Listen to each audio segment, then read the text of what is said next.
Hello, and welcome to 3 Points in a Poem with Soul Arts Experience and How To. I'm your host, Mary-Laurence Bevington. So, the lyric I would like to share with you today, lyric as poem, is number nine, number nine, number nine. And it's from the Beatles' White Album, which was a double album released in November of 1968. And one of the points I want to make about it has to do with numerology. I hear a lot of what feels like reductive talk about numerology. Numerology is simple, but it also has a complexity to it. So I want to bring in some of the nuances around numerology. But first, let's talk a little bit about that song. So the song itself is called Revolution 9. And the White Album is a collection of songs largely written when the Beatles were in Rishikesh, India.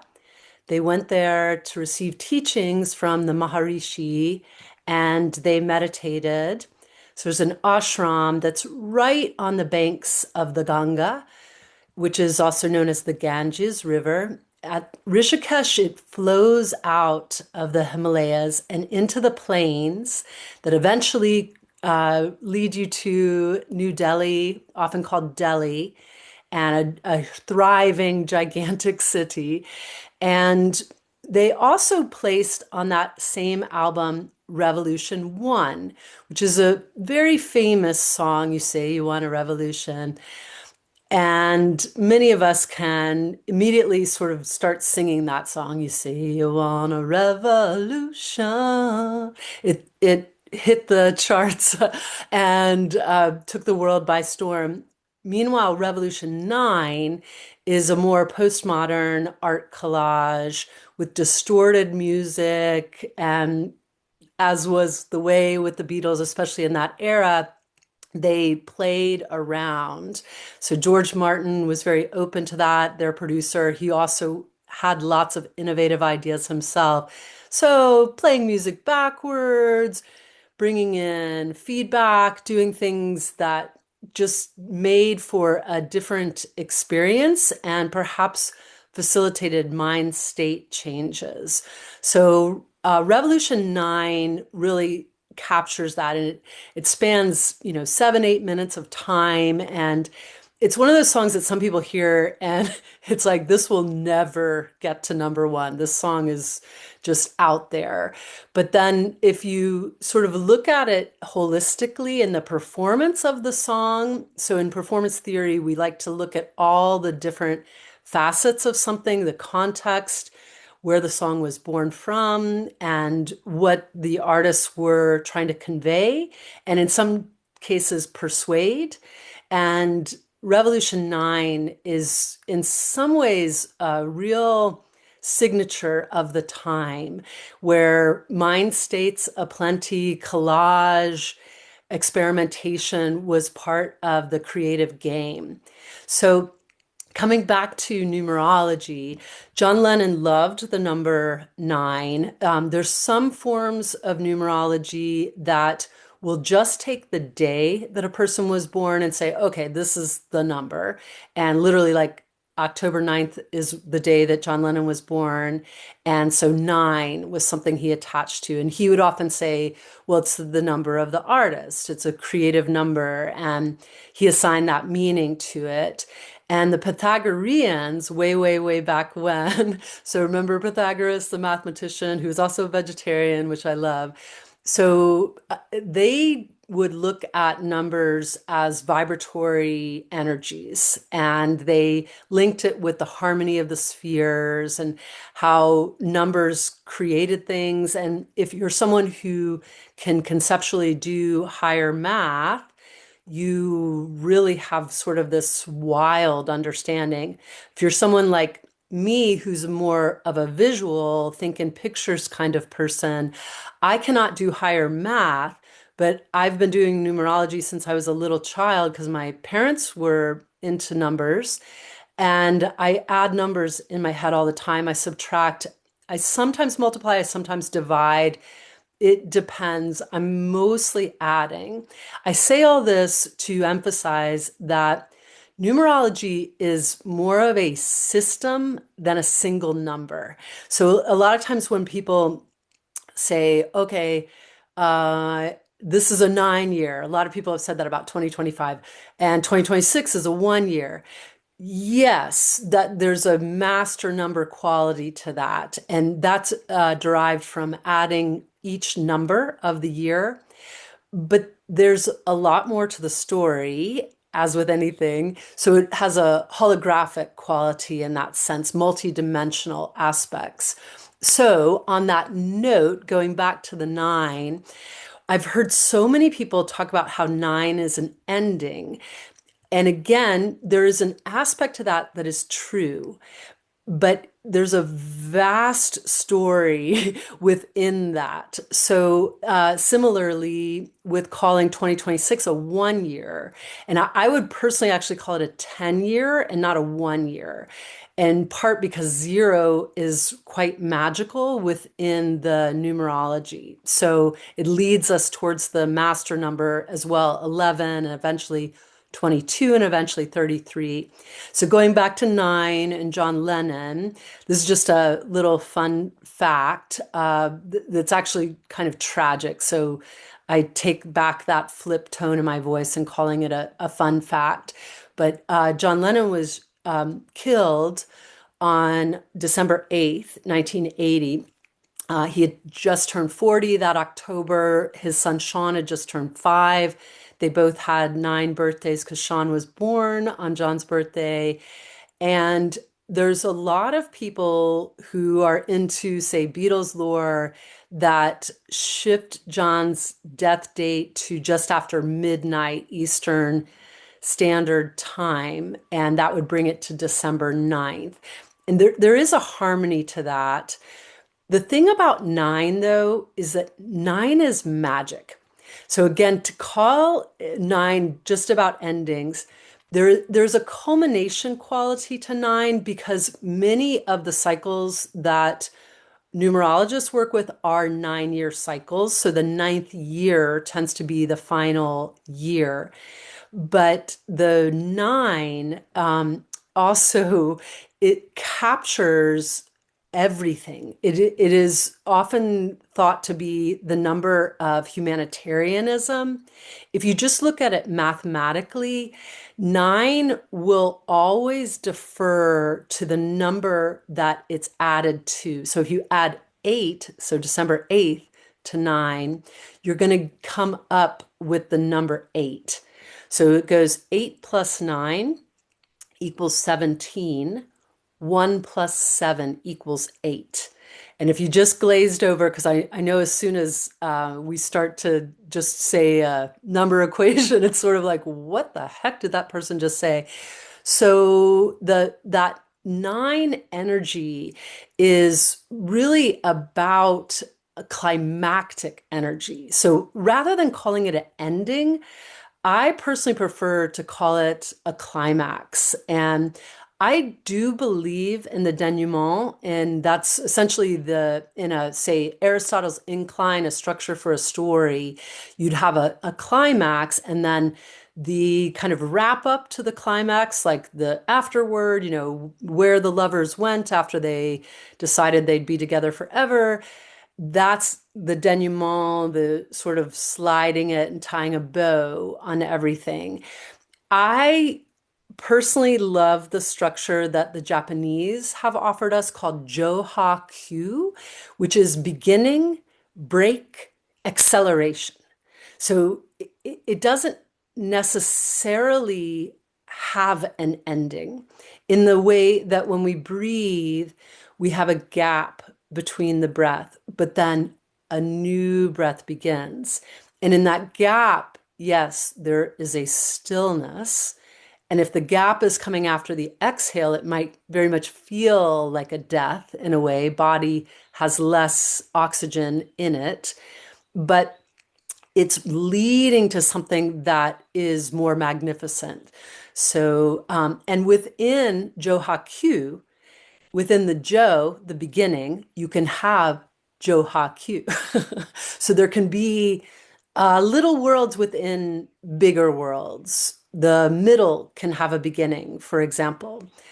So, on to numerology, and I'll start to wrap this up because I know, again, numbers, perhaps because many of us have math anxiety from when we were little, numbers can get a little bit wild. And I've befriended them over the years, coming from a family of a lot of mathematicians and the like. And because I like to work with them, they're sort of like my little friends. So going back to this concept of it being simple but yet complex, when we call a year a number, we want to also assemble numbers with it. So there's a whole system. So I did the numerology of 3i Atlas, and a way that I did that was also assigning numbers to the letters, which is quite easy. You just assign a number from the alphabet. A is one, B is two, C is, and I found a lot of Trinity. So without just breaking it all down in a diagram for you, there was a lot of the three energy. I'm recording today on January 3rd, and it's a delightful energy, the three. It's also a full moon. We've passed the exact point. This full moon is in our dear friend's sky, a blessing. It shines a beautiful light upon us, and there's a glory to it. So, opposing the sun in Capricorn, this full moon is in Cancer.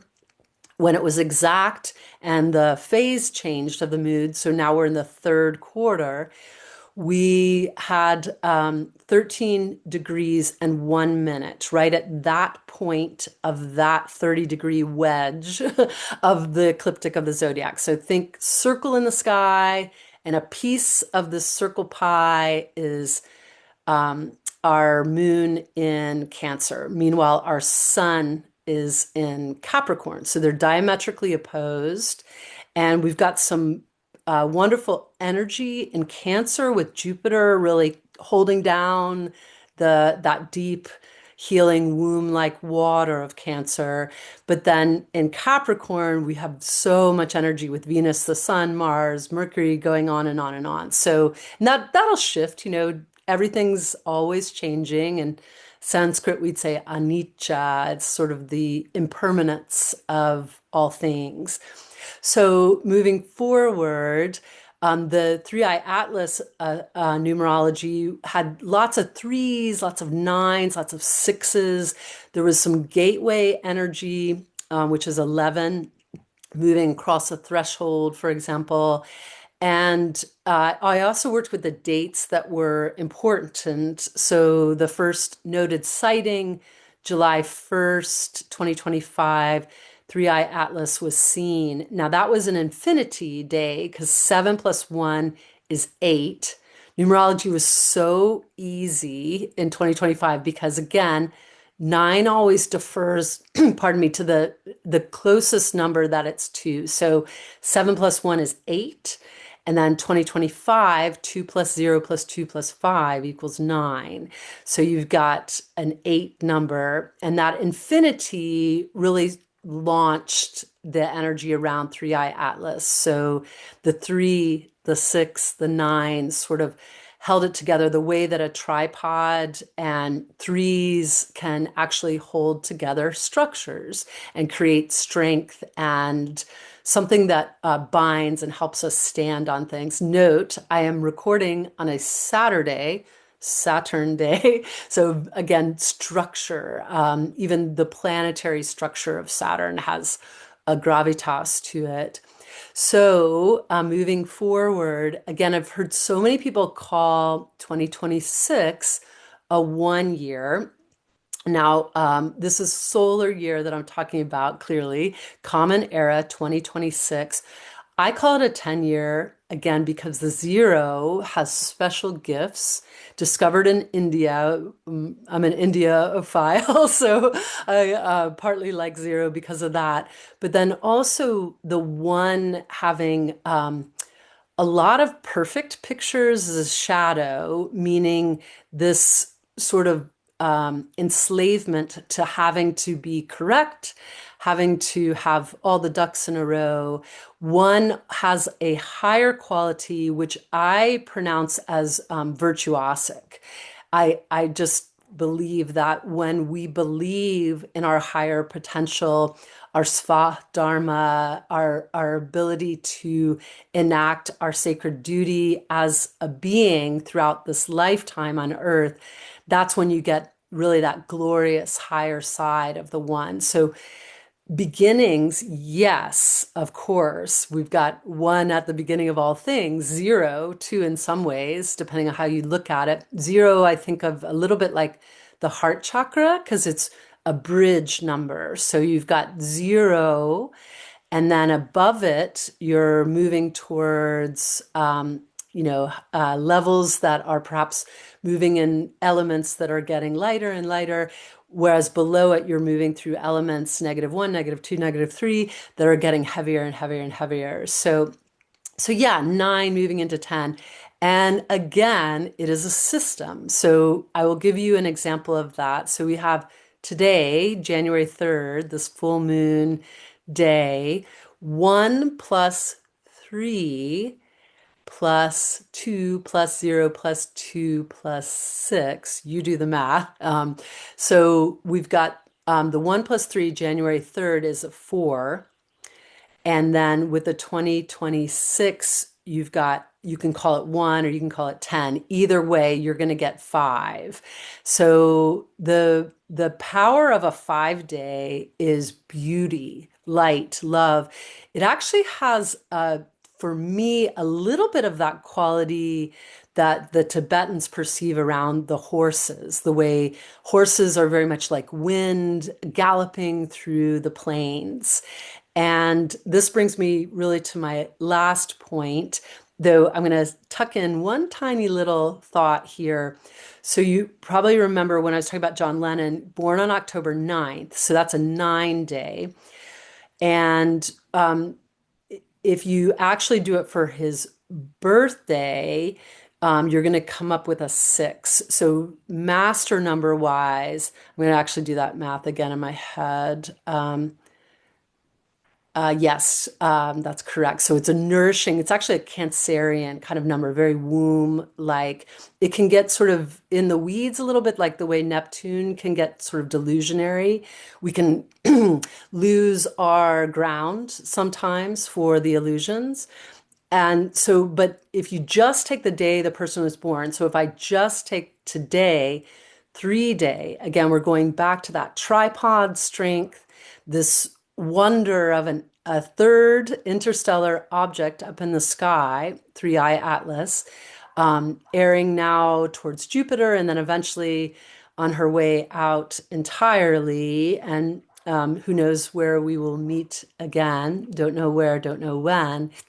But she's certainly brought in 3i Atlas, this creative, this loveliness, this ebullience, a joy. And that's really what 3 is very much like. It's just, it's the life of the party in a lot of ways. But again, it's got a creative spirit. So like that kilowattage of the ovaries, it can make something such as a baby, such as a company, and pardon me. So moving forward into the final bit here. So as we move into this 10 energy, I've heard a lot of people talk about it being beginning. Yes, I mentioned that. And yes, I can see that, especially in that Joe Ha Q. It's got a Joe to it, like we're launching into something new. And it also has an embodiment of revolution. We've gotten into 2 digits now. We're at 10. So, and again, I know everybody says 1, but 10, there's a power to that. It's kind of like, we have these 7 major chakras, but then if you study clairvoyance like I do, you go up above to several chakras above that. And we're with this full moon, we've got one more half of this lunar month into the new moon in later January. And then we've got the last lunar month of the lunar year, which is going to lead us to the February 17th, 18th shift into our new year, or like Tibetan Losar or the Chinese New Year. And that heralds a 60-year cycle. So they have 12 animals, just like we have, or 12 creatures, you could think of it, because there's a dragon, for example, and there's reptiles like the snake. So you could think of it a little bit like you've got these 12 sort of zodiac signs. They each align with the zodiac sign, and then they each align with an element. So, and if you do 5 times 12, you get 60. So that's the 60-year cycle. So as we move from water snake to February 17, 18, when we also have a Burley eclipse, which is for another video, and right before the conjunction with Saturn and Neptune at the creator point of the whole ecliptic of the zodiac, again, another video. But we've got this shift that's really kind of beautiful. And you probably remember earlier I talked about how the Tibetans perceived the horses very much like the wind, like they arouse the wind. So if you imagine you're in the San Luis Valley in Colorado, wide valley framed by mountains. You look out at a herd of horses and they look like the wind. All these different horses galloping, galloping through that valley. It's like, this is the wind. Wow, this is the wind. So with the fire horse, one of the ways, this is more from Tibetan perspective, and I didn't study the Chinese perspective as well. I went to a Tibetan university, but so the Chinese actually, you probably know this, but in 1959, they essentially invaded Tibet, and they appropriated in some ways, but then they also canceled out a lot of the Tibetan lore and wisdom, in part by destroying it. And many people were able to escape on foot in most cases over the Himalayas, which is a remarkable feat. But in the Tibetan Losar, in their New Year, as they look at the fire horse, they see that fire as the inner spirit. I akin it to the Holy Spirit. It's that inner flame within us of spirituality, and being able to have a witness to our life, to be in tune with the nature of reality as it stands. So, yeah, that's a lot to take in. Let's wrap this up and just suffice it to say that we are still working with letting go. And my invitation to you, and I did this last year too, but I have a small audience, so maybe none of you saw this, but I have a high quality small audience that I adore. So last year, my invitation was to, at the new moon, you can write down and release. You can do a dance and release. You can do something that allows you to let go of what is not David, so that David can emerge from the stone, as Michelangelo said, as he carved David from the marble. And as we move towards the next full moon, you can invite in. And then we'll have this wonderful, exciting new moon that pulls us into the new lunar year. So, and because I am not Tibetan, I am not Chinese ancestrally, although I do have Chinese relatives, believe it or not. Um, I just want to invite us to look at it as the new lunar year, and really embrace some of these cycles. The last time we were in the fire horse was 1966 to 67. And the horse energy aligns with Gemini. So our minds are still also online in the way that they might be sometimes during a heightened Mercury time. Right now we've got a little bit of a heightened Mercury time with him grounded, but also deep in that cardinal Earth of Capricorn. So, and then fire, if you just look at examples from the Greco-Roman tropical style Western astrology, you will see that we've got this sort of Aries, perhaps energy. Any of the fire signs really might come to mind. A little bit of Leo, and I will note as I'm recording here, we do have a little bit of egos running wild right now. That's a bit of a theme, as well as peace blossoming. And this is what I will leave you with because I think it's just so fabulous. And I'm not sure if this is by design, though I suspect it is. So there's 19 Tibetan, I'm sorry, I think they're actually mostly Vietnamese, but are Laotian Buddhist monks, and they started walking October 26, 2025. And you can do the numerology now on that. That's actually a 9. It's a very easy one to do because 10 plus 26 equals 36. That's a 9. And then because 2025 was a 9 year, you just go 9. Boom. So they started their walk with their dog Aloka, and they're walking from Fort Worth, Texas, all the way to Washington, D.C. It's roughly 2,300 miles. They are intentionally moving through state capitals. I'm not sure they get every state capital, but they're aiming towards some of the larger urban centers and specifically places where harm has happened. They stop at temples, in parking lots, in parks, and they are with the elements and they give talks on the nature of reality. And in Atlanta, they have had a major, major following, and they're aiming towards South Carolina now.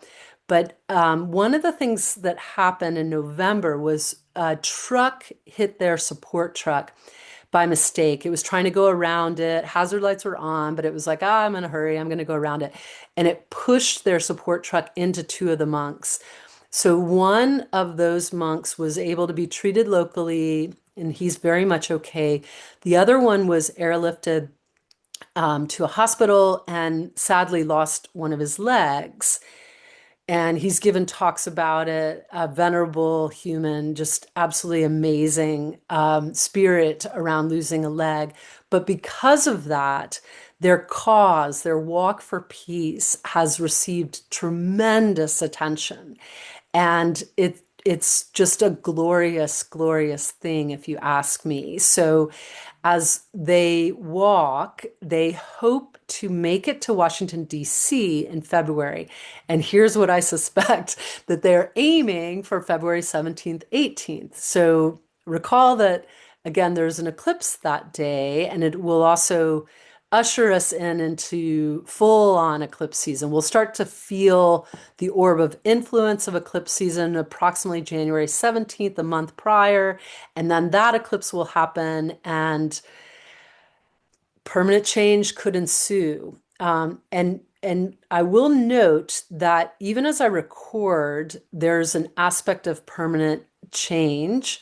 There has been a regime change today. You can read about it in the news. I'm not going to go into it in this video as it's beyond the scope of this video, but I do feel like this is revolution one.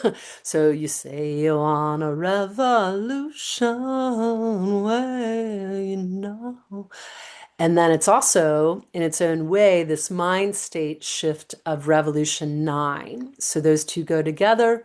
1 plus 9 equals 10. And we've got that beautiful 0 there that sort of holds the magic. And that's really, for me, the 0, just like homeopathy and so many things, form follows function. So if you look at a number, that's a lot of numerology. If you're a visual person, so that zero has got, the voluptuousness of a zero. It's like a Ganesha symbol.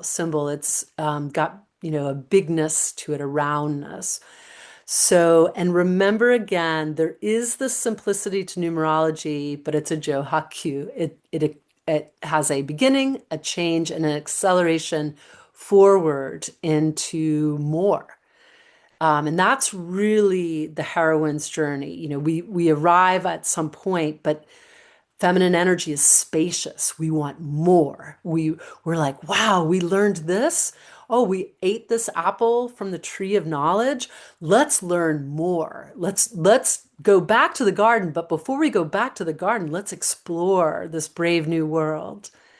All right. Thank you so much for being here. I appreciate you, and I'll catch you on the flip side.